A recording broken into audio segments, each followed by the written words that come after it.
So here we are going into virtual space, and here I want to show you a little application where we've got a car engine.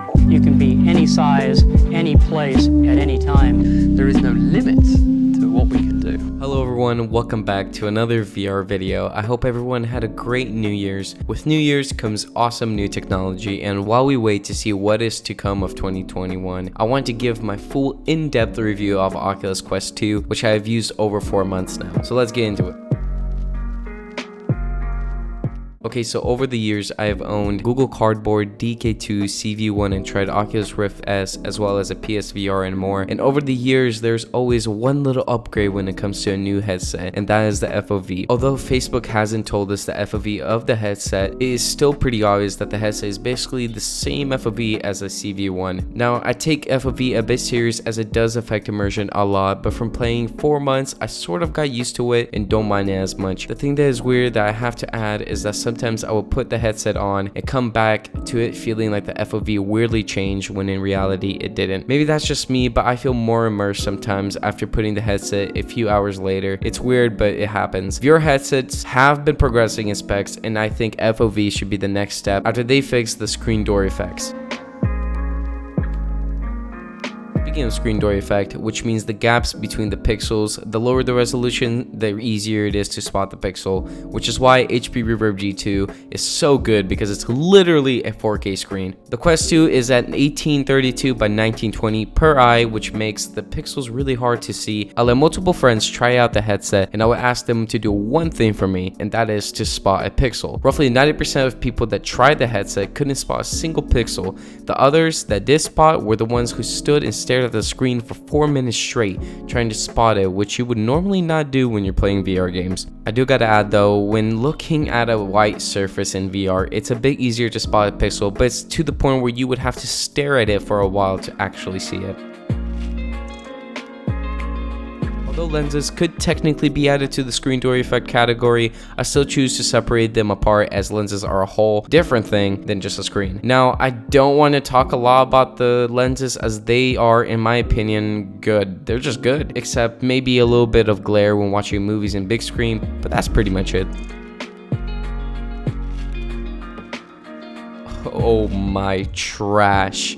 I don't even want to get into how bad this strap can be at times. I would adjust the strap for my liking and then take off the headset and come back to it with the strap feeling like someone else adjusted it. It could be comfortable at times, but overall I would recommend getting an elite strap because you won't have fun adjusting this on your head. And to be honest, it's already hard enough to adjust it on your head, but when people come over and you let them try it, they are completely clueless on how to adjust it, so I have to change it for them every time someone puts it on. It's honestly worse than explaining controls to a new player. Gosh, this is the Sweat Collector Itchy Foam 4000. I would recommend buying VR cover. If you're playing Beat Saber on Expert Plus and sweating for hours, the foam would take the sweat and absorb it, which makes it itchy throughout the whole gameplay after a few hours. So beware, you workout fitness folks.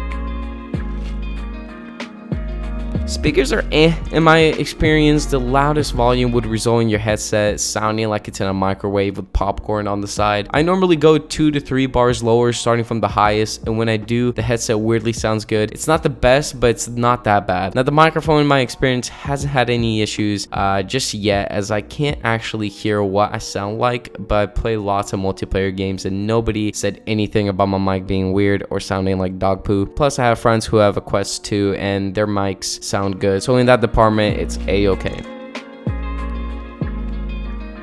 Okay, so my favorite controllers are the CV1. I think those were designed in a way that feels perfect for the hand. And don't get me wrong, the Quest 2 controls are also good, but not to the level of the CV1s. The button layout and touch sensors all work the same, and playing Beat Saber or Population 1 is perfectly fine. The material that's used does feel a little on the cheaper side. Like for example, the CV1 controllers had magnets, which would make changing batteries a lot easier and more satisfying. But with the Quest 2, they're just normal covers without any magnets, which isn't really a problem, but that's a thing. The material does feel a little cheaper, but it's strong as a rock, I gotta tell you. I hit doors, walls, ceilings, monitors, windows, tables, chairs, and there is not one scratch or break in any of them. So good job Facebook for making Obsidian controllers.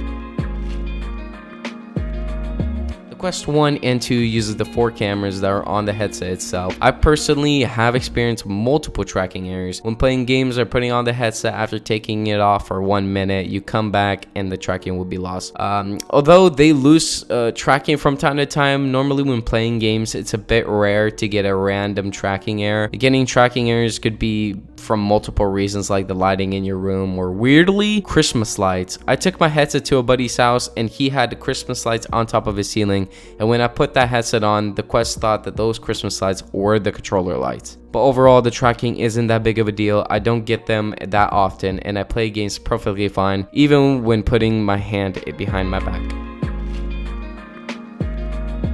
The graphics truly depends on the company sometimes. If it's something like Contractors, then those graphics are PS1 level, but gameplay fixes it because it's fun. The Walking Dead Saints and Sinners has good enough graphics and great gameplay. I just wish there was more games and categories to choose from, as VR isn't as big as consoles yet, although it is kind of a console. The chip that's in the headset runs good, and I rarely receive any type of FPS drops. The only FPS drops that I have experienced is when my headset is at 1%, and that's when your headset starts working its butt off to stay alive, but fails to do so and it results in FPS drops and then dies.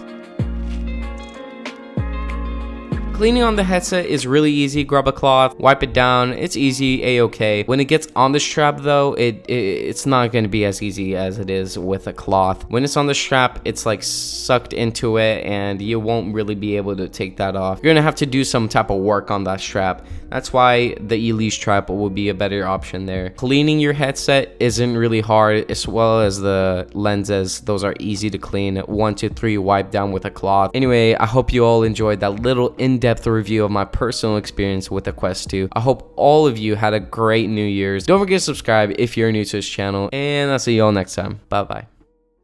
That when you experience it, it's something that, people come out of the system and say, wow, that's unreal.